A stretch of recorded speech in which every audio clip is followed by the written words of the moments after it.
আসসালামু আলাইকুম। আমি এখন এই মুহূর্তে অবস্থান করতেছি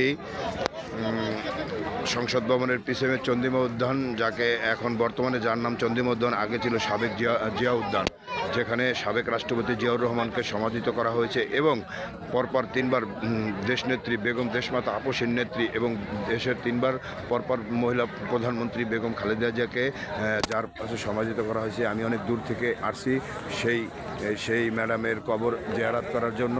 এই মুহূর্তে দেখা যাইতেছে হাজার হাজার জনগণ ও জনতা এখানে আসতেছে দূর দূরান্ত থেকে কবর জিয়ারত করার জন্য, এবং সবাই একত্রিত হয়ে আল্লাহর কাছে শুধু ম্যাডামের জন্য এক দু চোখের পানি প্রার্থনা করতেছে। আল্লাহ তাআলা জানি তাকে জান্নাতের ফেরদাউস উত্তর মর্মর স্থানেও অধিকৃত করে।